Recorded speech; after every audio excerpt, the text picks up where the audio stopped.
So the best part of the sales is whenever a person does a sales as a first job, he gets a fantastic opportunity to interact with many people. You name the industry. I think in 4 years of my sales experience, I visited across all segments and try to interact with the maintenance engineers and supervisors. So though it was an industrial sale, it was more about a technology sale.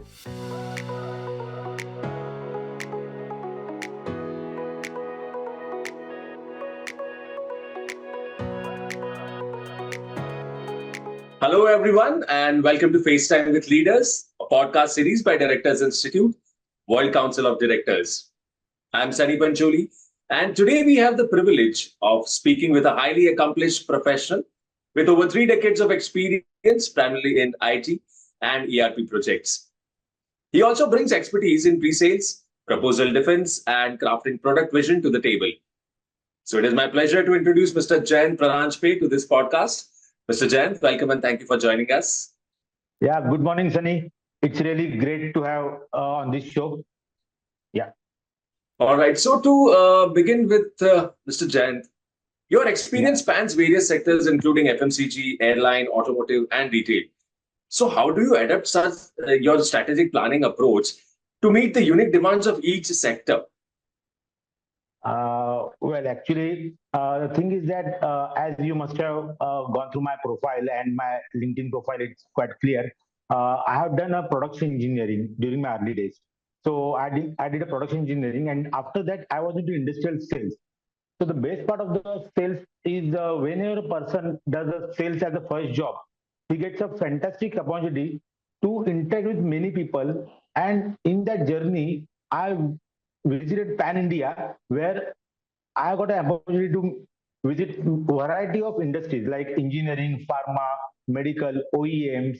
You name the industry. I think in 4 years of my sales experience, I visited across all segments.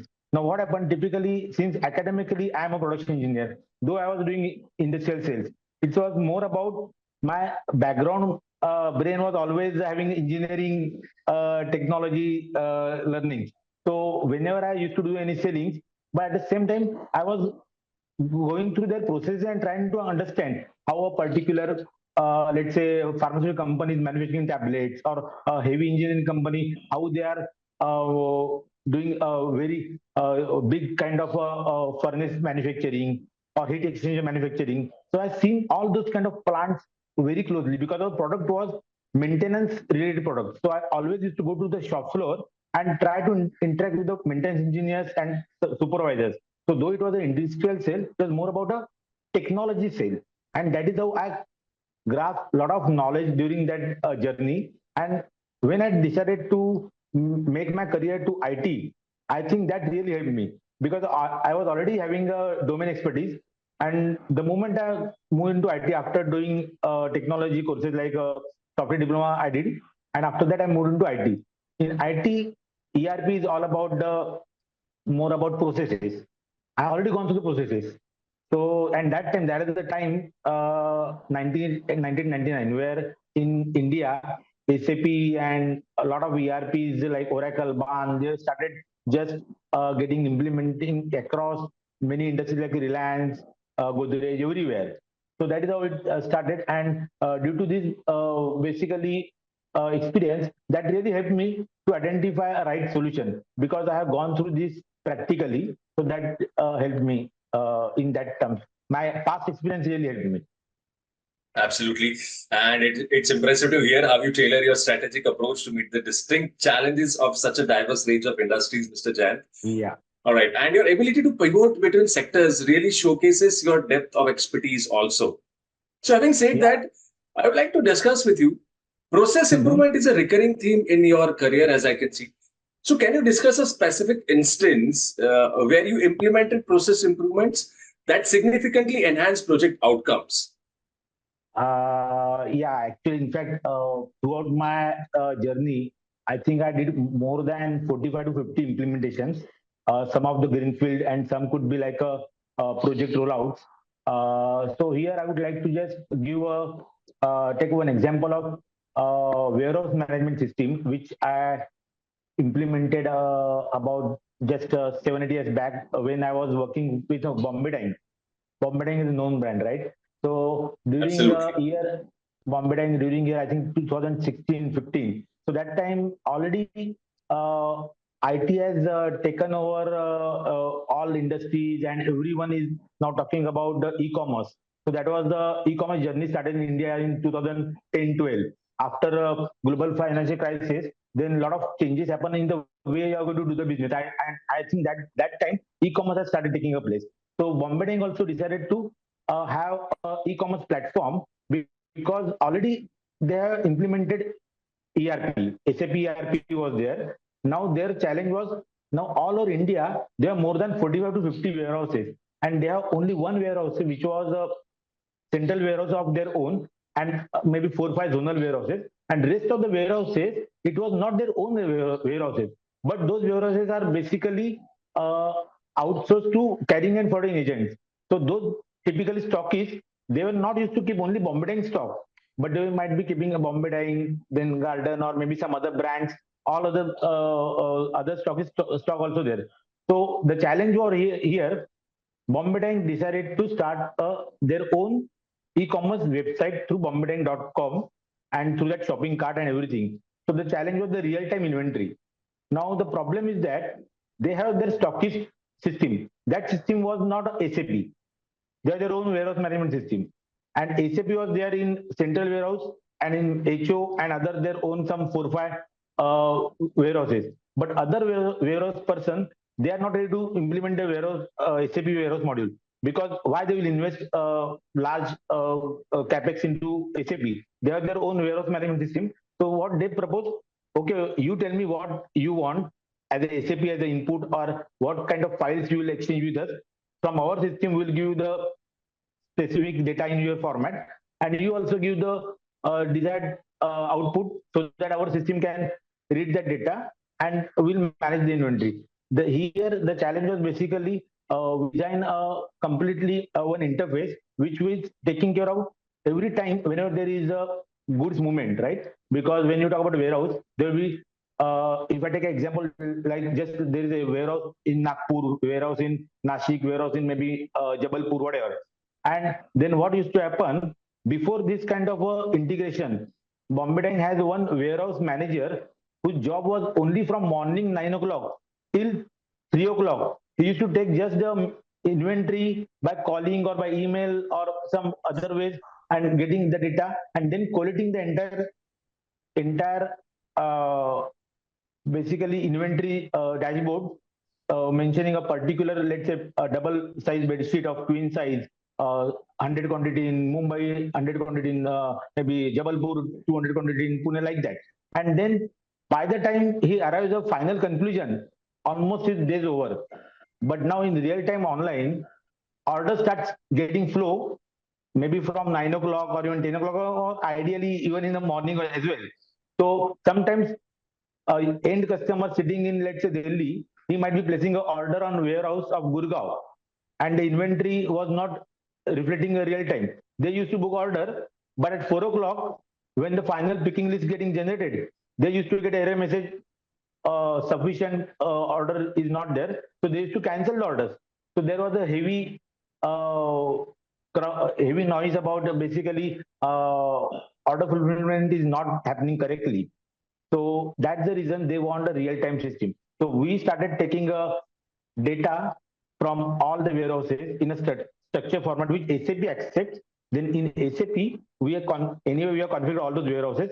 So we used to get update all those warehouse inventory once the data is issued. At the same time, whenever the from HO get any inventory goes to Gurgaon, Pune, Nagpur, Jabalpur, Delhi, wherever, then their person is entering the data into the SAP system as well, and also he's entering that goods is into at their end. So automatically what used to happen, the inventory is getting synchronized, and this data exchange, we set the frequency of only 15 minutes, Oh, because okay. two systems are not same system, right? But every 15 minutes there is a file, typically FTP, file transfer protocol, right? So they have their own server. So FTP mechanism we have used, and SAP has their own data exchange module. So through that module, we used to put a file on that particular server, that particular warehouse, they used to get also there we design a program where it continuously fetch a file. So based on there some nomenclature. So if it's a Gurgaon, the file nomenclature we identify in which warehouse that file should get picked up, and then that a program used to pick up the file. It will upload the inventory data into, let's say, Gurgaon. At 11 o'clock, some other file will come. It will get uploaded on the daily, like that. So because of this great integration piece, almost that person's job has become redundant. So that's the beauty of the ERP, or when you talk about the process reengineering. But does this mean management should cut the job? No, because whenever a good manager is having an entire understanding of the this particular scenario, what happened? He became then e-commerce manager. So he's being told now a lot of e-commerce orders are there. Now you don't have to worry about the inventory data. So you manage all the deliveries. So whenever the delivery is picking, because it's happening all over India, right? So one centralized manager, earlier he used to manage only the inventory. Now he ensure the deliveries are getting delivered across India as per the timelines. So then his role was changed. So company has not cut down his job, but company has changed his role. I think many times industry need to understand when ERP comes on. Now today's we're talking about the automation, AI, and all that stuff. Yes, that these things will keep coming, but management has to really give a thoughtful process. If a particular employee or manager is efficient enough, he can adapt to the new role. You need not to cut down the people, but you have to ensure the processes are aligned, and then you can use the good people for building the efficiency. So that is one good example. I think I would like to share with this, and a lot of Bombay even managers even today they are in touch with me, and they're really happy with the what solution we have provided. Absolutely, absolutely. Technology like AI, ML, Yeah, yeah, yeah. blockchain, or big data, or something like that on Mhm. those lines is not here to replace the talent, but it is to help the talent. And talent has to obviously upgrade himself to those skills. And Yeah, yeah, yeah. amazing, amazing. I'm loving this conversation with you, Mr. Jayant. And hearing Mhm. about the tangible results of your process improvement is truly insightful. And it's clear that your Thank you, efforts have thank made a you. significant difference in Yeah, yeah, driving yeah. project successes. I mean that All was right. just So, one Mr. Jayant, I would example. like to also Yeah. discuss. Yeah. Yes, please, please, please. Yeah, that was just one example. Since because the Yeah. time we can restrict only one. Otherwise, there are many with small companies also. We did one simple delivery come invoice challenge. That was such a simple solution. Even small company of 10 crore company.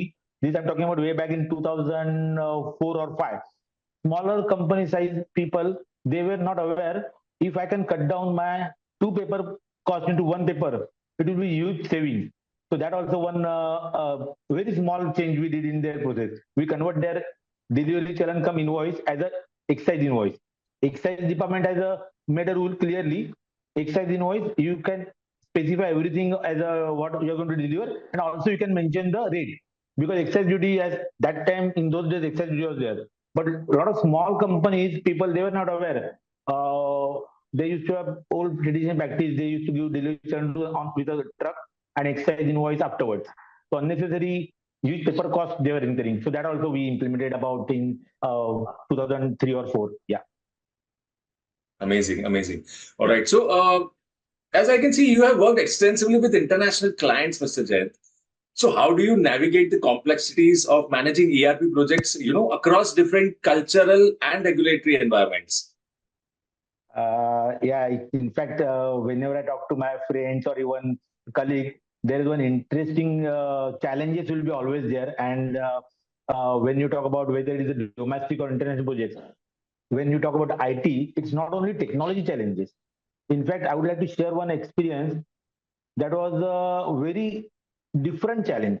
Means I went there. That in fact that was my first project where I was deputed into Germany for one of the Kayaba, that's the shock absorber company, and it's a supply chain project. And My assignment was only for 2 months. Only for 2 months, I have to go there for implement the supply chain module of QAD, as a ERP. I went over there and immediately in the first project kickoff meeting, I was just listening, I was making notes. One half page paper they received from Japan. From Japan, there was a program management team. Our project manager was a French. Understand now complexity. Now we are implementing into Germany. User base sitting with us was German. Their GM was a Japanese. Program manager Okay. was a Japanese. And they received one email in the morning, and almost 4 hours they were just discussing about half page of that part, because what was happening, someone from program management team in Japan, they suggested a few things, do these changes, make these changes and all that stuff.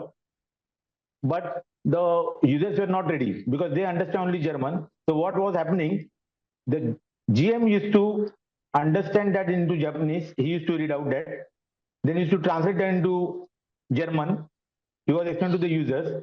Then our program manager, our project manager was French.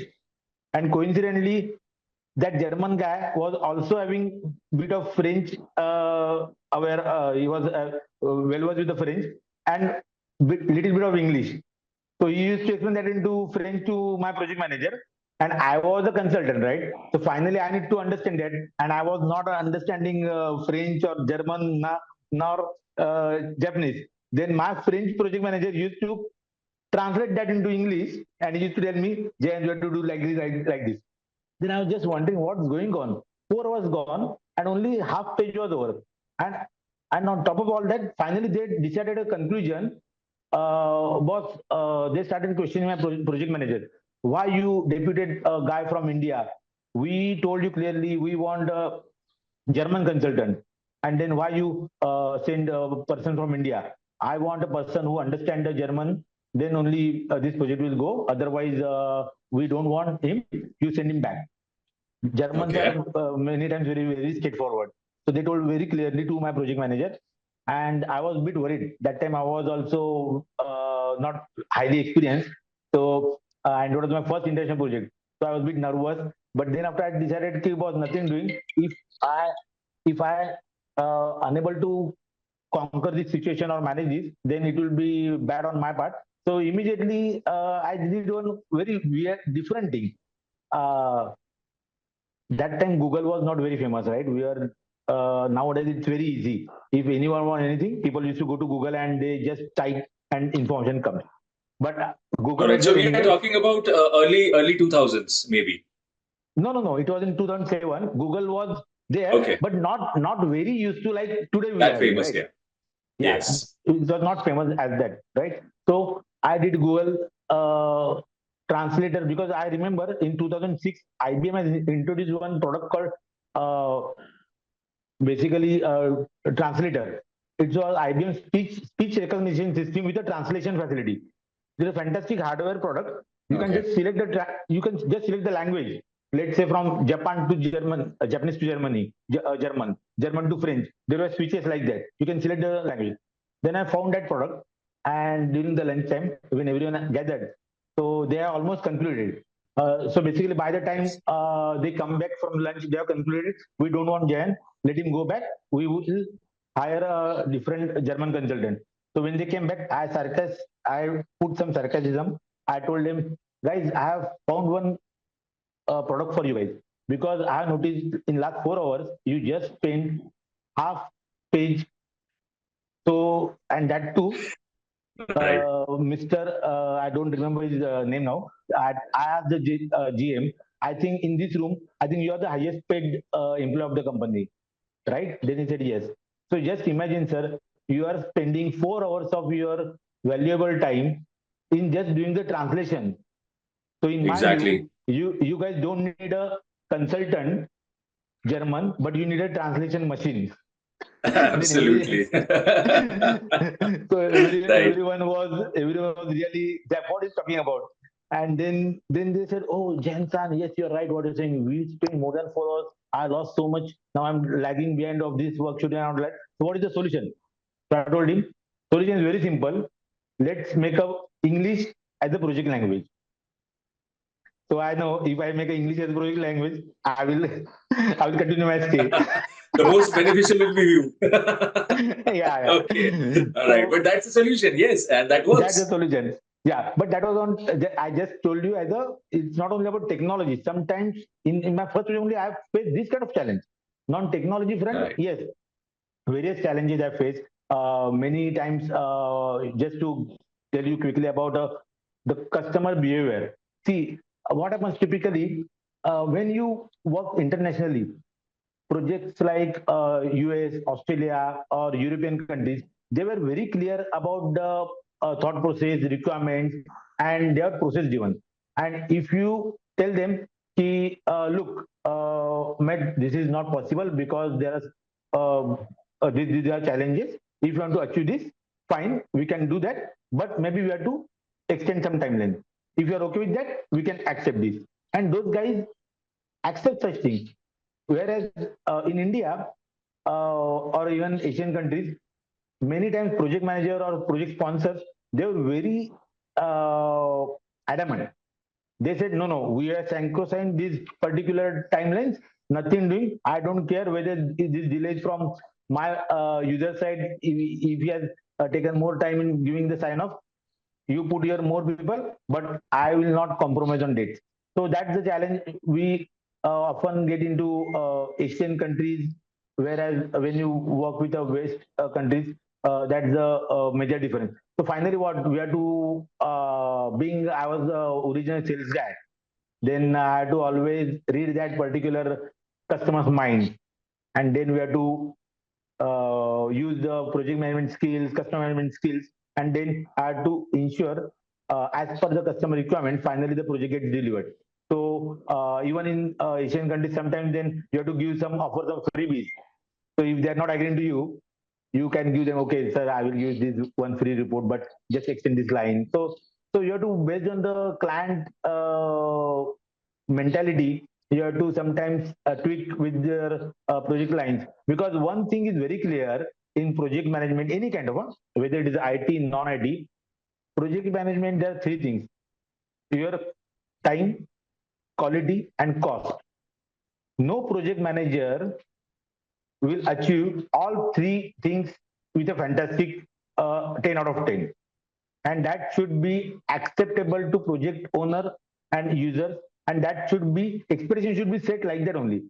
See, if I want the best quality product, you have to pay price, right? If I want Absolutely.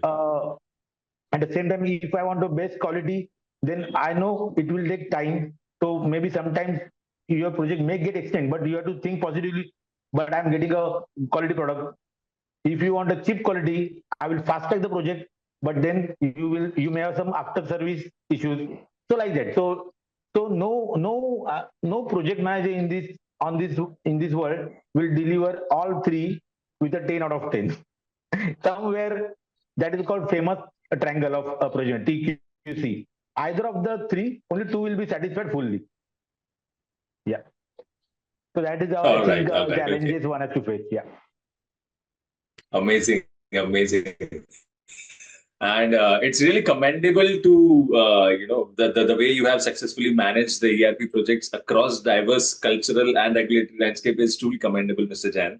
Thank you All so much. right. Yeah. So, given your extensive experience in program management, how do you think your newly Mhm. acquired knowledge in corporate governance will play a role in mitigating risk and driving successful project outcomes?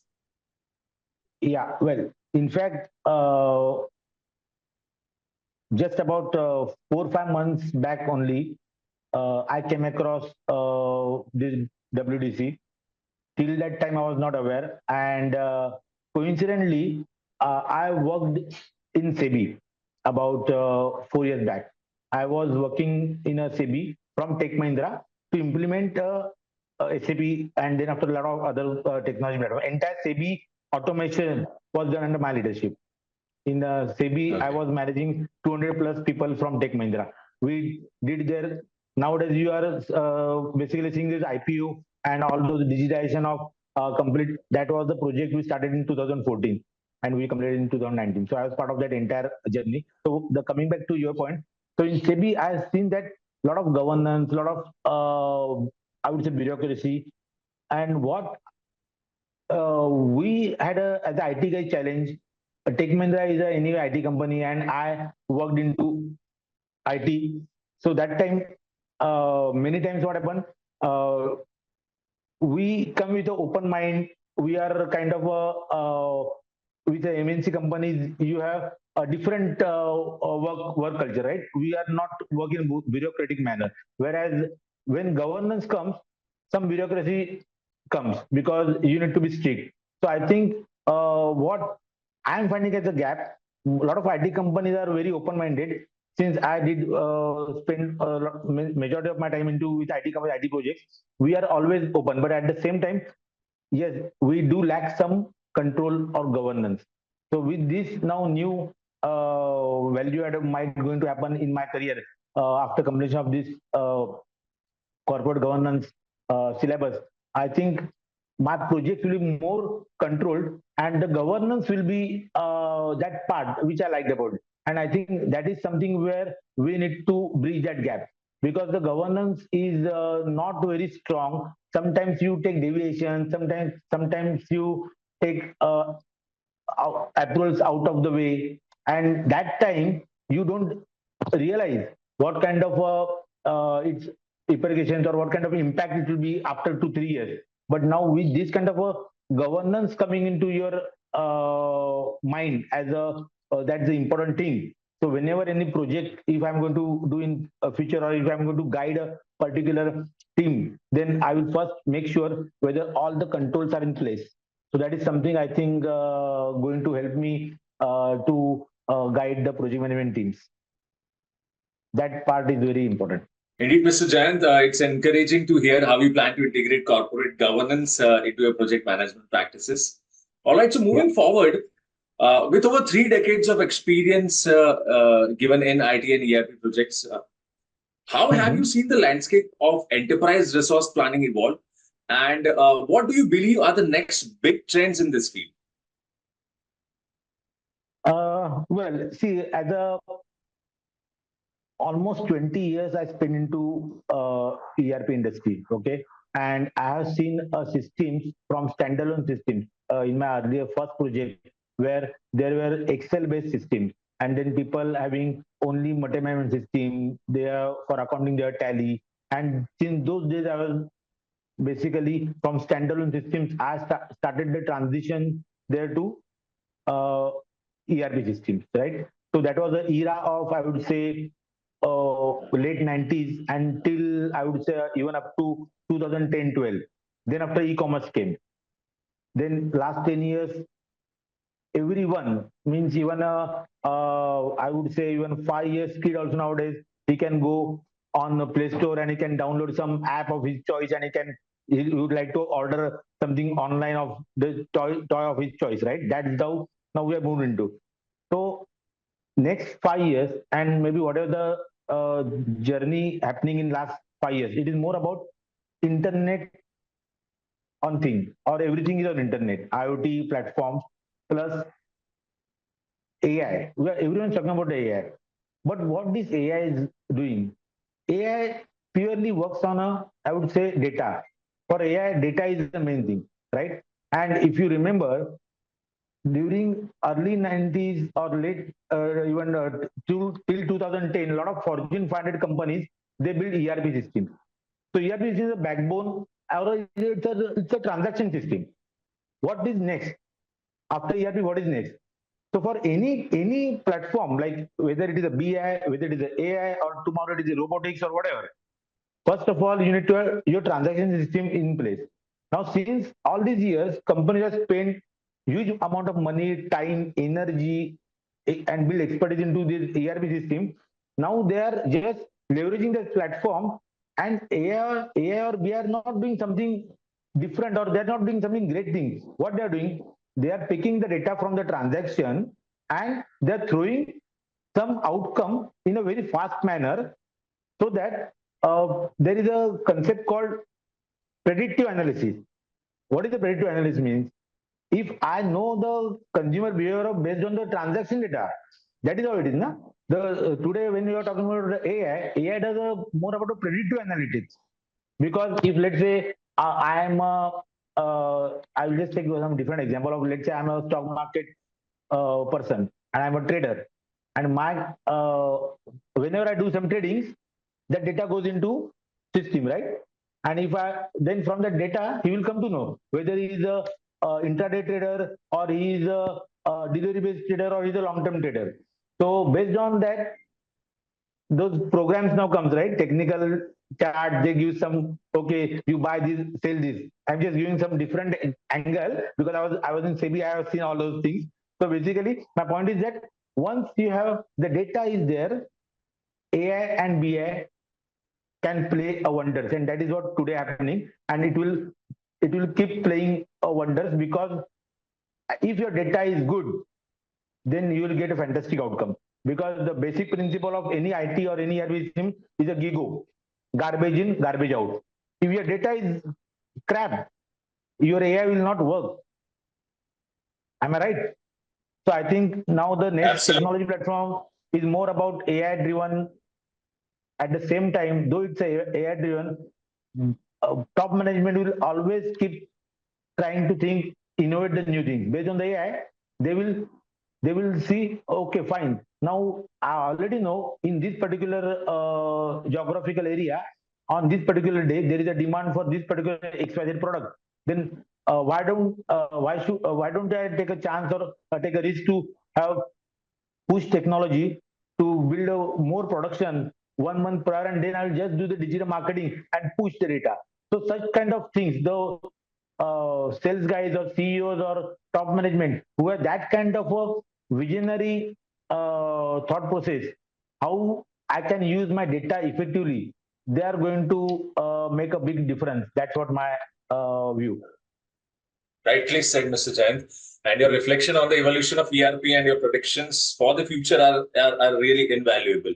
So we are now on to our last question for this session. And Yeah, the question is, I would like to ask you that since you have chosen Directors Institute as a strategic partner to attain your future goals, so what are your right. thoughts on the curriculum, assistance, etc. provided by us? Okay, And yeah. I See, request you a humble, honest answer. yes, definitely.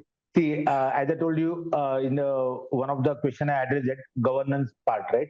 So what I liked about the way it is, first of all, the program is designed in a completely e-learning model. So that's the best part of it. So I can keep doing that completion of the courses on the go while I'm driving the car, or sometimes I am on the go. I can keep listening to those audios, and that is e-learning module. I like the concept. And another part is that it's a tightly integrated. That day I was just trying to do. I found one particular topic number 15 was very easy, so I thought let me quickly finish that. But it is not that way. You have to go in a sequential manner. So that's really good. So I have to compulsory go in a sequential manner, do all the sticks, and then I can move on. So that e-learning is very well designed.